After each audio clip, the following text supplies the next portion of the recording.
Vệ sinh công cụ dụng cụ đối với máy cắt cỏ. Bước đầu tiên thì chúng ta vệ sinh bộ lọc, thì chúng ta sẽ tháo bộ lọc gió ra ngoài. Chúng ta sẽ giặt sạch lọc gió bằng dầu lửa,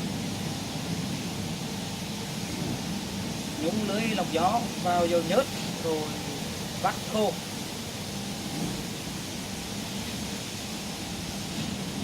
Lắp lòi lọc và nắp chụp gió vào máy sau khi làm sạch.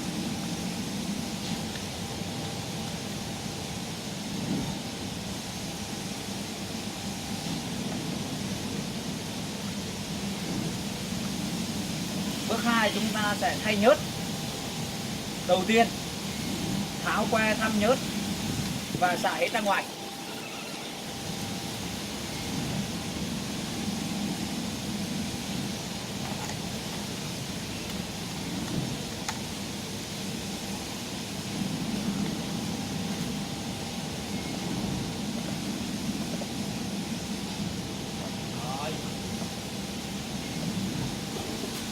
Bước tiếp theo, đặt máy nơi bằng phẳng, châm nhớt mới đến, vừa chớm tràn miệng lỗ, châm nhớt, sau đó siết chặt que thăm nhớt lại.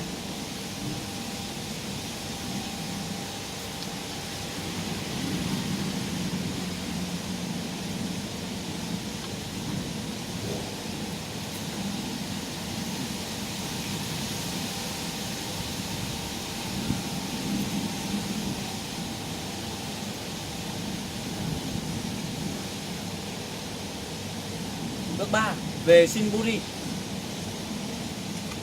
Tháo nắp chụp buri ra khỏi buri.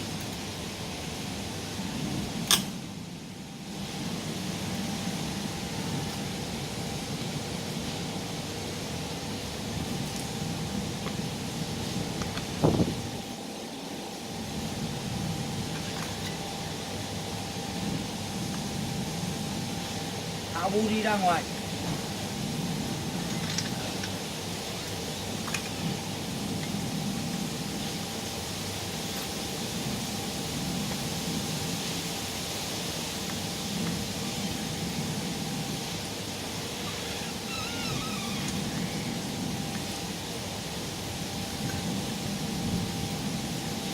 Vệ sinh bụi than bã mở cục buri.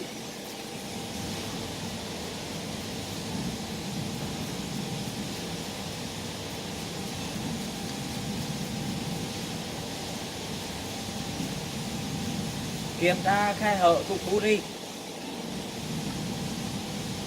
Khe hở thích hợp là 0,6 đến 0,7 mm.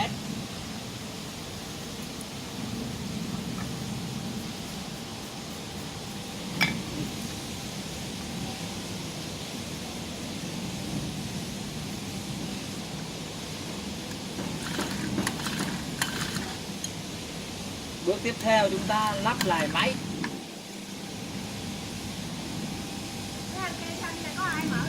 Kiểm tra các chi tiết máy và toàn bộ máy.